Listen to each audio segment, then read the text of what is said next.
un beau-frère aussi célèbre que lui. Comme chaque lundi soir depuis plusieurs semaines, les téléspectateurs vont découvrir, lundi 7 mars, de nouveaux épisodes de la série Je te promets sur TF1. Au programme, le final de cette deuxième saison, porté notamment par Marie-Lou Berry, Camille Lou, Hugo Becker, ou encore Guillaume Labbé. Comme sa sœur, ce dernier est la vedette d'une production TF1, tandis que Constance Labbé fera prochainement ses débuts dans Balthazar dans le rôle de Camille Coste, en remplacement d'Hélène de Fougerolles. Et il se trouve que la comédienne de 33 ans partage la vie d'un acteur et chanteur plutôt connu, Tom Leb. Depuis plusieurs années, Constance Leb partage en effet la vie du plus jeune enfant de l'humoriste et chanteur Michel Leb.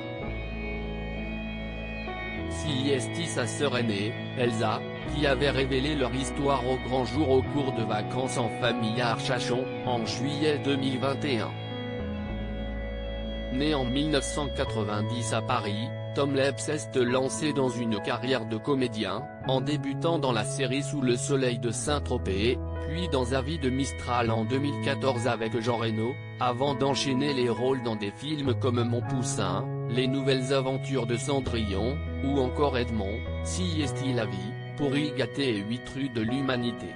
Également chanteur, il aurait dû représenter la France au concours de l'Eurovision en 2020, édition annulée à cause de la pandémie de Covid-19. Combien Guillaume Labbé a-t-il de frères et sœurs? Discret sur sa vie de famille, notamment sur sa vie privée, Guillaume Labbé ne s'est jamais épanché sur la relation entre sa sœur Constance et Tom Leb. Toutefois, en février dernier, le comédien s'est confié à propos de ses parents, lui pour qui il a toujours été difficile de s'affirmer quand on a deux grands frères super forts dans tous les domaines. Je me suis toujours senti complexé par rapport à eux. Encore aujourd'hui. Si est une des raisons pour lesquelles j'ai choisi un métier différent des leurs, afin d'éviter la confrontation, avait-il ainsi confié à Closer, précisant que sa mère préfère, voir camper un super professeur veuf dans l'école de la vie qu'un gros macho dans Planqueur. Loading Widget.